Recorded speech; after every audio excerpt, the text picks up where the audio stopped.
জিলা সমিতিৰ সভাপতি চন্দ্ৰজ্যোতি ঠাকুৰ ডাঙৰীয়া, ভাৰতীয় জনতা যুৱ মৰ্চাৰ উপ সভাপতি নয়নজ্যোতি হাজৰিকাকে ধৰি যুৱ মৰ্চাৰ বিভিন্ন দায়িত্বত থকা সদস্যসকল, আমাৰ মাজত উপস্থিত থকা প্ৰদীপ চৰকাৰী ডাঙৰীয়া, হৰেণ গগৈ ডাঙৰীয়া, উষা বিলৰীয়া ডাঙৰীয়া, সঞ্জীৱ বৰুৱা ডাঙৰীয়া, জ্যোতিৰঞ্জন বৰা ডাঙৰীয়াকে ধৰি মঞ্চত উপবিষ্ট বিশিষ্ট ব্যক্তি।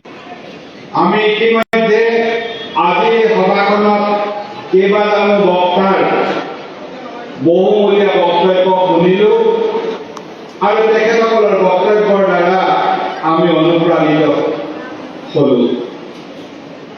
আৰু 2টা মাহৰ পাছত সাধাৰণ নিৰ্বাচন আহি আছে। 21 চনত বিধানসভাৰ নিৰ্বাচন হৈছিল মাৰ্চ মাহৰ 27 তাৰিখে, আৰু যদি আমি মাৰ্চ মাহৰ 27 বা 25 তাৰিখে নিৰ্বাচন অনুষ্ঠিত হ'ব বুলি ভাবো, আমাৰ হাতত আজিৰ পৰা মোটামুটি 60টা দিন আছে।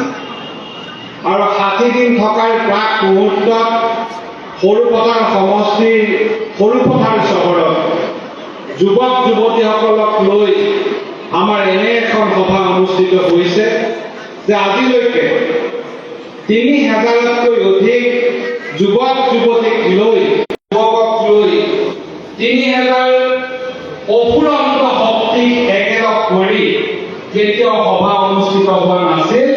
আৰু এই সভাখনে অহা 2টা মাহৰ পাছত হ'ব লগা নিৰ্বাচনত সৰুপথাৰত কি হ'ব তাৰ এক চানেকি বা তাৰ এক প্ৰতিফলন আজিৰ এই সভাখনত আমি দেখিবলৈ পাইছোঁ। সাধাৰণতে কিছু কিছু লোকে ভাৰতীয় জনতা পাৰ্টিৰ সম্পৰ্কত অভিযোগ কৰে যে ভাৰতীয় জনতা পাৰ্টিৰ সভাত মহিলাসকলৰ উপস্থিতি বেছি। হয়, অসমৰ মহিলাসকলে ভাৰতীয় জনতা পাৰ্টিক প্ৰাণ কৰি ভাল পায়।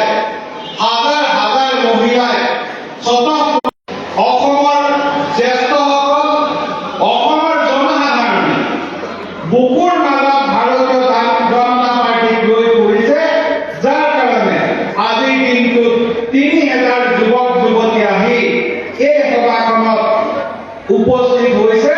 যি 3000 যুৱক যুৱতী সৰুপথাৰৰ ভৱিষ্যত, যি 3000 যুৱক যুৱতী সৰুপথাৰৰ বুনিয়াদ বা সৰুপথাৰৰ ভেটি বুলি আমি ক'ব পাৰিম।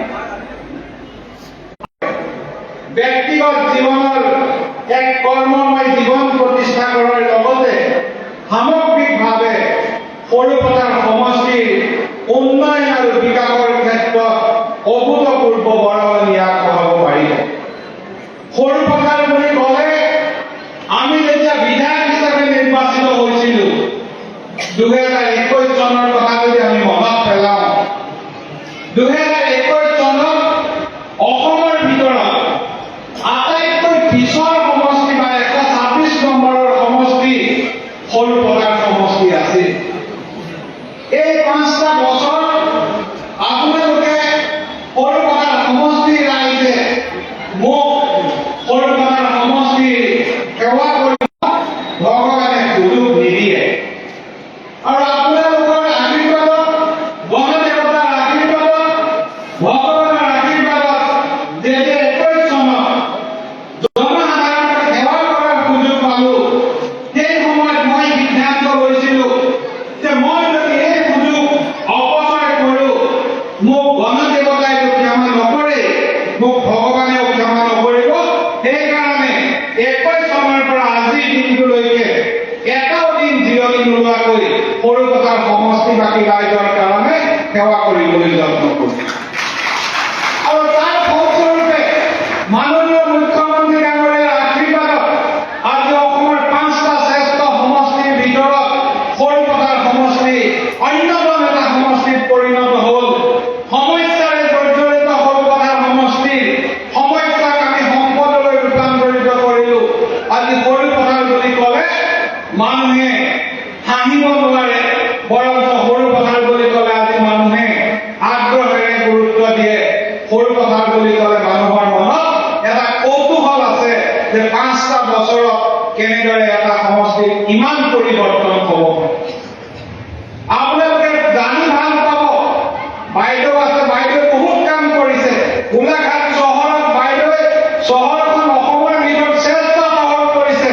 কিন্তু তথাপিও মই বাইদেউতকৈ এটা আগবাঢ়ি আছো যে অসমৰ ভিতৰত যোৱা 5 বছৰত আটাইতকৈ বেছি ৰাস্তা হোৱা সমষ্টি সৰু পথাৰ সমষ্টি। তাৰ কাৰণে বাইদেউ আগতে বনাই থৈছে আৰু বাইদেউৰ ৰাস্তাও কম। আমাৰ ইয়াত প্ৰায় 3000 কিলোমিটাৰ ওচৰা-ওচৰি ৰাস্তা আছে আৰু মৰমী পাতটো গুচি যোৱাৰ পাছতো আমাৰ ৰাস্তা অসংখ্য ৰাস্তা আছে। আজি আমাৰ সকলোৰে আশীৰ্বাদত, মুখ্যমন্ত্ৰী ডাঙৰীয়াৰ আশীৰ্বাদত, বাইদেউৰ আশীৰ্বাদত আমি আপোনালোকে দেখিছে যে গলিয়ে গলিয়ে ৰাস্তাই ৰাস্তাই যদি যায়, গাঁৱে ভূঞে যদি যায়, আমাৰ কিমান মডেল অংগনবাড়ী কেন্দ্ৰ হ'ল, শিক্ষণ হৈছে। আগতে কেতিয়াও বৰপেটাৰ অপাৰেশ্যন নহৈছিল, কোনো অপাৰেশ্যনেই নহৈছিল। এতিয়া চাৰ্জাৰী 2জন ডাক্তৰ আছে। আগতে আমি ডায়েলিচিছ কৰিবৰ কাৰণে ডিব্ৰুগড় যাব লাগিছিল, গুৱাহাটী যাব লাগিছিল। তাৰ পাছত জিলা সদৰসমূহত ডায়েলিচিছ চেণ্টাৰ হ'ল, আমি গোলাঘাট যাওঁ। কিন্তু ৰোগীৰ সংখ্যা অধিক হোৱাৰ বাবে নামটো ৰেজিষ্ট্ৰেশ্যন কৰিলে 10 দিন পাছত আমাৰ ডায়েলিচিছৰ নম্বৰ আহে। মুখ্যমন্ত্ৰী মহোদয়ৰ আশীৰ্বাদত অসমৰ প্ৰথমটো সমজিলা বা মহকুমাৰ ডায়েলিচিছ চেণ্টাৰ আমি সৰু পথাৰত আৰম্ভ কৰিলোঁ, য'ত মানুহে অতি সুবিধা পায়। আমি বিদ্যালয়সমূহ নিৰ্মাণ কৰি আছো। আমাৰ সমাজখনক এটা নতুন দিশলৈ লৈ গৈ আছো। মই আপোনালোকক এই কথাখিনি এইকাৰণেই কৈছো যে আজি আমাৰ ইয়াত বহু এনেকুৱা যুৱক যুৱতী ছাত্ৰ ছাত্ৰী আছে যাৰ বয়স 18ৰ পৰা 25 বছৰ ভিতৰত।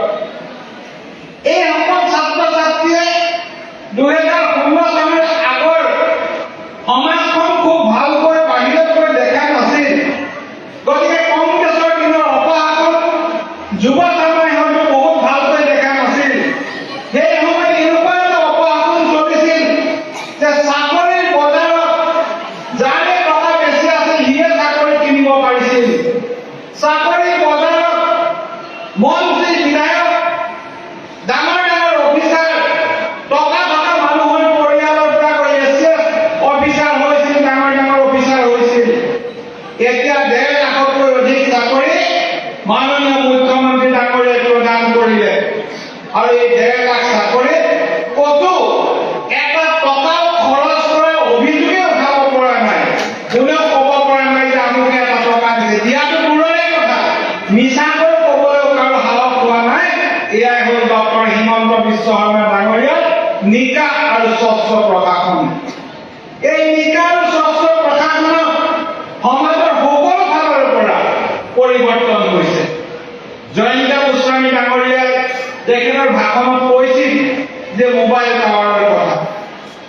21 চনত যেতিয়া মোবাইল টাৱাৰ নাছিল, তাৰ আগতে কোভিডৰ পিৰিয়ডত ৰেইন নামৰ আমাৰ সীমান্তৰ পঞ্চায়তসমূহত ছাত্ৰ ছাত্ৰীয়ে পঢ়িব নোৱাৰিছিল। আমি ভিতৰলৈ গ'লে দিনটোৰ কাৰণে যোগাযোগ বিচ্ছিন্ন হয়। কিছুদিনৰ পূৰ্বে গোলাঘাট, যোৰহাট, শিৱসাগৰ, চৰাইদেউ আৰু মাজুলী জিলাত যিটো BSNLৰ চাৰ্কুল, এই চাৰ্কুলত 120টা নতুন BSNLৰ টাৱাৰ আহিল। আপোনালোকে শুনি ভাল পাব যে 5খন জিলালৈ অহা 120টা টাৱাৰৰ ভিতৰত 65টা টাৱাৰ সৰু পথাৰ সমষ্টিত আমি স্থাপন কৰিবলৈ সক্ষম হ'লো। উত্তৰ পূৰ্বাঞ্চলৰ ভিতৰত প্ৰথমটো BSNL 5G টাৱাৰ মৰাণত স্থাপন কৰা হ'ল। সৰু পথাৰ আজি আগৰ সৰু পথাৰ হৈ থকা নাই। সৰু পথাৰত আমি চাব লগা হ'ল। সৰু পথাৰৰ প্ৰতি মানুহৰ আগ্ৰহ এইকাৰণেই বাঢ়িল যে সৰু পথাৰ সকলো দিশতে এটা পৰিৱৰ্তন হৈছে। যোৱা জুলাই মাহত মাননীয় মন্ত্ৰী অজন্তা বাইদেউ আৰু মই মুখ্যমন্ত্ৰীৰ সহযোগত আমি সীমান্তত থকা অবৈধ মিয়াসকলক উচ্ছেদ কৰাৰ অভিযান চলাইছিল। আমাৰ অসমীয়া জাতি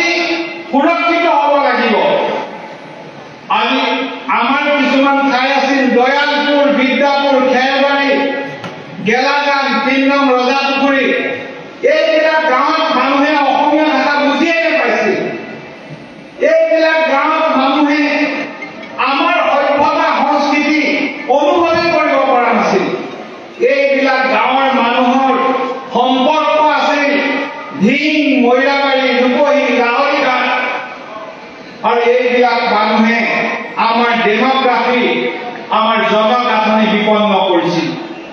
বিদ্যাপুৰত বিভিন্ন ধৰণৰ অপৰাধমূলক কাৰ্যৰ ঘাটি হৈছিল। পাথৰৰ ব্যৱসায়ৰ পৰা আৰম্ভ কৰি চুফাৰী ব্যৱসায়ৰ পৰা আৰম্ভ কৰি ড্ৰাগছ, অবৈধ মালানুষ্ঠলৈকে এই অঞ্চলবিলাকত ৰমৰমীয়া ব্যৱসায় কৰিছিল তেওঁলোকে। তাত উচ্ছেদ কৰা কিছু লোক আছিল যাৰ ৩ মহলীয়ালৈকে ঘৰ আছিল। সেই অঞ্চলত হাজাৰ হাজাৰ বিঘা মাটি বেদখল কৰি তামোল আৰু চুফাৰীৰ ব্যৱসায় কৰিছিল। আমি জুলাই মাহৰ ২৯ তাৰিখে সীমান্তত এভেকশ্যন কৰাৰ কাম আৰম্ভ কৰিছিলোঁ আৰু জুলাই মাহৰ ২৯ তাৰিখে আৰম্ভ কৰা এভেকশ্যন আগষ্ট মাহৰ ২৫ তাৰিখে আমি শেষ কৰিলোঁ।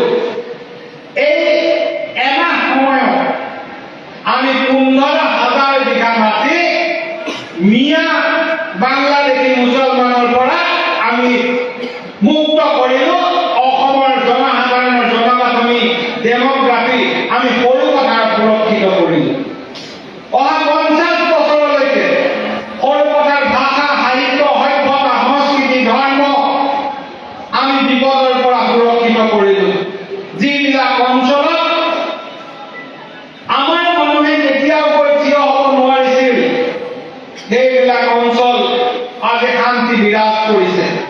যিবিলাক অঞ্চলত তেওঁলোকৰ দপদপনি আমাৰ মানুহে গাঁও এৰি গৈছিল, সোণাৰী বিলৰ দৰে অঞ্চল, খেৰবাৰীৰ দৰে অঞ্চল, এই অঞ্চলবিলাক এতিয়া সেউজ পৰিৱেশ বিৰাজ কৰিছে আৰু এই ১৫,০০০ বিঘা মাটি আমি বনাঞ্চললৈ ৰূপান্তৰিত কৰিম আৰু উৰিয়ান ঘাটৰ ওচৰতে ৫০ বিঘা মাটিত আমি নাহৰ পুলি লগাই জুবিন গাৰ্গৰ নামত আমি নাহৰ উদ্যান কৰিবলৈ লৈছোঁ। এতিয়া খৰালিদিন গছ পুলি ৰোপণ কৰিলে গছ পুলি মৰি যাব। এতিয়া আমি নাহৰ পুলি লগাব নোৱাৰো। কিছুমান মানুহ আছে আপোনাৰ ঘৰলৈ যাবলৈ ৰাস্তা নাই, নাহৰ পুলি এটা লৈ জুবিনত নাহৰ পুলি ৰাজনীতি কৰি ঘৰে ঘৰে গৈ নাহৰ পুলি লগাইছে। দুদিনৰ পাছত নাহৰ পুলিটো মৰি থাকিব, কাৰণ গছ পুলি ৰুবৰ বাবে ছেপ্টেম্বৰৰ ২০ তাৰিখৰ পৰা এপ্ৰিলৰ ২০ তাৰিখলৈকে এই সময়ছোৱা উপযুক্ত নহয়। তেওঁলোক মানুহৰ ঘৰলৈ যাব নোৱাৰে কাৰণে নাহৰ পুলি এটা লৈ কাৰোবাৰ ঘৰলৈ গৈছে, কিন্তু প্ৰকৃততে যি জুবিনক ভাল পায় তেওঁলোকে নাহৰ পুলি মৰিবৰ বাবে অৱতৰত গছ নোৰোৱে। অৱতৰত গছ ৰুই জুবিন গাৰ্গৰ আলমত ৰাজনীতি কৰা মানুহবিলাকে আমাৰ সমাজত একো কাম কৰিব নোৱাৰে। আমি আমাৰ সমাজখনক আগন্তুক ৫০ বছৰৰ পৰিকল্পনাৰে লৈ যাব লাগিব। সিদিনা মুখ্যমন্ত্ৰী ডাঙৰীয়াই গেলাবিলত উদ্যমিতা আঁচনি যেতিয়া ভাষণ দিছিল তেতিয়া কৈছিল যে আমি নৃত্য নাটিকাহে কৰিছোঁ।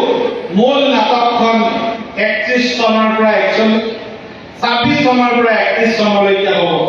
ময়ো আপোনালোকক মুখ্যমন্ত্ৰী ডাঙৰীয়াৰ সুৰ মিলাই কওঁ, সৰু পথাৰৰ উন্নয়নৰ নাটকখন, উন্নয়নৰ নামেৰে আমি কাম কৰিছোঁ।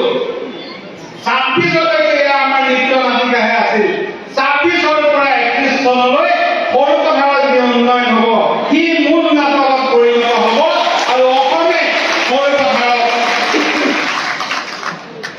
লাগি চাব লাগিব যে সৰু পথাৰ কেনেকৈ ইমান উন্নতি হৈছে। আৰু ২টা মাহৰ পাছত আমাৰ নিৰ্বাচন আহি আছে।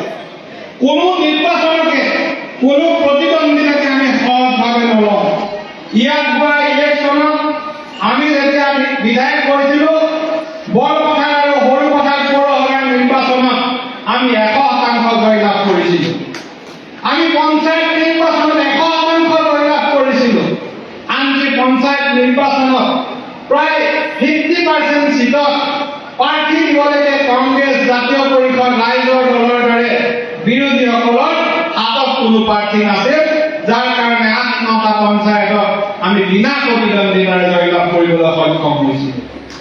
যোৱা নিৰ্বাচনত আমি বুথ কমিটিত ২১০টাৰ ভিতৰত আমি ২০০টা জয়লাভ কৰিছিলোঁ আৰু য'ত 10টা জনতা পাৰ্টীত যোগদান কৰি আমাৰ নীতি আৰু আদৰ্শত অনুপ্ৰাণিত হৈ একেলগে কাম কৰাৰ পদক্ষেপ গ্ৰহণ কৰিছে। আপোনালোকে আজি যদি ৩,০০০ মানুহ আছে, আপোনালোকে প্ৰত্যেকে যদি ভাবে যে আমি ইয়াৰ পৰা উভতি যোৱাৰ পাছত গাইপতি আমি ৩০ জন ৪০ জন মানুহৰ লগত সংযোগ কৰি ৫০ জন মানুহৰ লগত সংযোগ কৰি আপোনালোকে উভতি যাওক। উভতি গৈ এই দুমাহত আপোনালোকৰ অঞ্চলৰ আপোনালোকৰ কাষৰ অঞ্চলৰ নিজৰ বুথটোৰ ৫০ জন মানুহৰ ঘৰলৈ যাওক আৰু তেওঁলোকক আপোনালোকে অহা নিৰ্বাচনত কিয় মুখ্যমন্ত্ৰী ডাঙৰীয়াক সমৰ্থন কৰিব লাগে, কিয় ভাৰতীয় জনতা পাৰ্টীক সমৰ্থন কৰিব লাগে কওক। কাৰণ এই যি যুঁজ কেৱল নিৰ্বাচনত জিকি চৰকাৰ গঠন কৰা যুঁজ নহয়, এই যুঁজ অসমীয়া জাতিৰ সভ্যতাৰ যুঁজ, সংস্কৃতিৰ যুঁজ, ধৰ্মৰ যুঁজ। এই যুঁজত আমি যদি জিকিব নোৱাৰো, অসমীয়া জাতিৰ সভ্যতা, সংস্কৃতি আৰু ধৰ্মৰ প্ৰতি প্ৰত্যাহ্বান আহিব। এই যুগত যদি আমি পৰাজিত হওঁ, ইয়াৰ পৰা উচ্ছেদ কৰি পঠাই দিয়া ২০,০০০ মানুহ লগে লগে ইয়ালৈ পুনৰ গাড়ীলৈ উভতি আহিব। তেওঁলোকে ইতিমধ্যে গৌৰৱ গগৈ কৈছে যে তেওঁলোকৰ কেতিয়াবা চৰকাৰ হলে উচ্ছেদিত মানুহক সংস্থাপন দিব। তেওঁলোকে বাছে বাছে মানুহ আনি পুলিচ আৰু চৰকাৰৰ সহযোগত সীমান্তৰ বনাঞ্চল পুনৰ দখল কৰিব। আমি তেওঁলোকক এনে কাম কৰিবলৈ নিদিওঁ। গৌৰৱ গগৈ আচলতে এজন পলৰীয়া মানুহ। তেওঁ কলিয়াবৰ লোকসভা সমষ্টিত সাংসদ আছিল। গোলাঘাট জিলাৰ ৫টা বিধানসভা তেওঁৰ অন্তৰ্গত আছিল। দুবাৰ তেওঁ সাংসদ হৈ থাকিলে। দুবাৰ সাংসদ হৈ থাকি তেওঁ ১০ বছৰত ৫০ কোটি টকা ২০১৪-১৫ চনৰ সাংসদ পুঁজি ৪০ লাখ টকাৰে সেই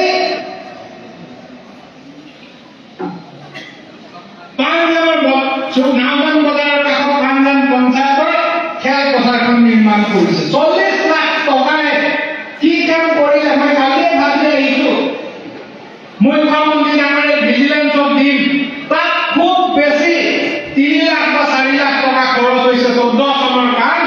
এতিয়া আৰু কম খৰচ হলেহেঁতেন।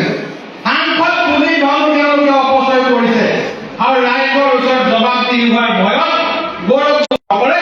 আপোনালোকে লিখি ৰাখক। আমাৰ ইয়াত তিৰিকি পৰিয়াল আছিল। দীৰ্ঘদিন ধৰি তেওঁলোকে সৰুপথাৰৰ বিধায়ক হিচাপে আছিল বাপেক দিয়ে। আৰু আমি তেতিয়াৰ পৰা দেখিছো ৮৫ চনৰ পৰা তাৰো আগৰ পৰা আকেশ তিৰিকি বা তেওঁৰ পৰিয়ালকে কংগ্ৰেছ দলে প্ৰাৰ্থিত্ব দি আছে। দুদিন পূৰ্বে দেখিলো যে কংগ্ৰেছ দলে প্ৰাৰ্থিত্ব বিচাৰি যে আবেদন লৈছে, ৰজনীনা তিৰিকি আবেদন কৰিবলৈ সৰুপথাৰত আবেদন কৰিবলৈ যোৰহাটত আবেদন কৰিছে। তেওঁলোকে গুচি যোৱাৰ সময়ছোৱা মোৰ বহুত কংগ্ৰেছ দলৰ মানুহৰ লগত চিনাকি আছে, বন্ধুত্ব আছে। মই তেওঁলোকক সুধিছো যে ৰজনীনা তিৰিকি ইয়াৰ পৰা সোনকালে গুচি গ'ল আৰু তিৰিকি পৰিয়ালক তোমালোকে বছৰ বছৰ যুগ যুগ নিৰ্বাচিত কৰি থকা, যাবৰ সময়ত তোমালোকক চাহ ভাত কিবা খুৱাই বিদায় ল'লেনে? তেওঁলোকে কৈছে চাহ ভাতটো বাদে আমাৰ ফোনটোও তেওঁ ৰিচিভ নকৰে। এয়া হ'ল কংগ্ৰেছৰ চৰিত্ৰ। আৰু তাৰ বিপৰীতে আপোনালোকে দিনে ৰাতিয়ে যেতিয়াই প্ৰয়োজন হয় আমাৰ ভাৰতীয় জনতা পাৰ্টীৰ সাংসদ, মন্ত্ৰী, বিধায়ক সকলোকে ৰাইজৰ মাজত পাব আৰু ৰাইজৰ হৈ কাম কৰি থকা আপোনালোকে দেখিবলৈ পাব। মই বেছি দীঘলীয়া বক্তব্য নেৰাখো। প্ৰত্যেকে উভতি গৈ নিজৰ নিজৰ বুথত কাম কৰিব। মোৰ বুথ আটাইতকৈ মজবুত, এইটো হ'ল আমাৰ শ্লোগান। আমি নিজৰ বুথটো আটাইতকৈ যদি মজবুত কৰোঁ, নিজৰ নিজৰ বুথটো যদি আমি শক্তিশালী কৰোঁ, সমষ্টিটো শক্তিশালী হ'ব। তাৰ লগতে আমি যে সৰুপথাৰ সমষ্টিত আজি ৩,০০০ যুৱক যুৱতী আছে। এই ৩,০০০ যুৱক যুৱতীৰ প্ৰতি আমাৰ ব্যক্তিগতভাৱে মোৰ অজন্তা বাইদেউ মুখ্যমন্ত্ৰী ডাঙৰীয়াৰ দায়িত্ব কি আপোনালোকে শুনি ভাল পাব যে যোৱাবাৰ বাইদেৱে যেতিয়া অসম বিধানসভাত বাজেট দাখিল কৰিছিল, বাজেটত বাইদেৱে দাখিল কৰাৰ আগতে মোৰ লগত কথা পাতিছিল আৰু আমি বিচাৰিছিলোঁ যে সৰুপথাৰত এখন ঔদ্যোগিক পাৰ্ক বা ইণ্ডাষ্ট্ৰিয়েল পাৰ্ক হওক আৰু বাজেটত বাইদেৱে তাৰ কাৰণে অসমৰ ঔদ্যোগিক পাৰ্কৰ কাৰণে যিটো বাজেটত উল্লেখ আছে 500 কোটি টকা ধাৰ্য কৰিছে আৰু আমি অহা 5 বছৰত সৰুপথাৰত ইণ্ডাষ্ট্ৰিয়েল পাৰ্ক কৰিম। আৰু এই ইণ্ডাষ্ট্ৰিয়েল পাৰ্কৰ কাৰণে ইতিমধ্যে উদ্যোগ বিভাগে ইকৰাণীৰ ওচৰত 332 বিঘা মাটি প্ৰথম পৰ্যায়ত চিনাক্তকৰণ কৰিছে আৰু এই মাটি যদি ইণ্ডাষ্ট্ৰিয়েল পাৰ্ক হয় তেতিয়া আমাৰ যুৱক যুৱতীসকল ইয়াত সংস্থাপিত হ'ব। তাৰ লগতে মুখ্যমন্ত্ৰীৰ আত্মনিৰ্ভৰ অসম আঁচনিত আমি এই বছৰ আৰু 700 যুৱক যুৱতীক আৰ্থিক সহযোগিতা 2 লাখকৈ আগবঢ়াম, সৰ্বমুঠ 1000 হ'ব আৰু 26 চনৰ পাছত প্ৰত্যেক বছৰে মুখ্যমন্ত্ৰী ডাঙৰীয়াই 1000 যুৱক যুৱতীক প্ৰত্যেক বছৰে 2 লাখকৈ টকা আগবঢ়াব যাতে আমাৰ যুৱক যুৱতীসকল সংস্থাপিত হ'ব পাৰে। এই 5 বছৰত উদ্যোগ কামত 5000 আৰু মুখ্যমন্ত্ৰী উদ্যমিতা আঁচনিত 5000, 10,000 যুৱক যুৱতীক যদি আমি সৰুপথাৰত সংস্থাপিত কৰিব পাৰোঁ আমাৰ ল'ৰা ছোৱালীবিলাকৰ ভৱিষ্যত সুৰক্ষিত হ'ব।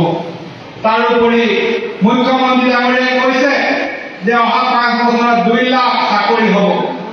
গড় হিচাপে ধৰিলেও মই এইখিনিকে কৈ সকলো যুৱ বন্ধু মই আন্তৰিক মৰম শুভেচ্ছা জনাইছোঁ। আহি থকা নিৰ্বাচন বুলি নাভাবি অসমীয়া জাতিৰ সভ্যতা সংস্কৃতি সুৰক্ষাৰ এক ৰং বুলি ভাবি এক যুঁজ বুলি ভাবি আপোনালোক সকলোৱে একোজন সাহসী যোদ্ধাৰূপে কাম কৰিব। তাৰ কাৰণে আশা কৰি আপোনালোক সকলোলৈকে মৰম আন্তৰিকতা আৰু শ্ৰদ্ধা জনাই মোৰ ইয়ালৈ আহি আমাক আজি উৎসাহিত কৰাৰ বাবে মাননীয় মন্ত্ৰী শ্ৰীযুত অজন্তা নেওগ বাইদেউ আৰু আমাৰ মৰমৰ সাংসদ কামাখ্যা প্ৰসাদ পাছাৰ লগতে সমষ্টিৰ বাহিৰৰ পৰা অহা প্ৰত্যেকজন কাৰ্যকৰ্তাক জিলা সভাপতিকে ধৰি ধন্যবাদ জনাই মোৰ কবলকা সামৰিছোঁ।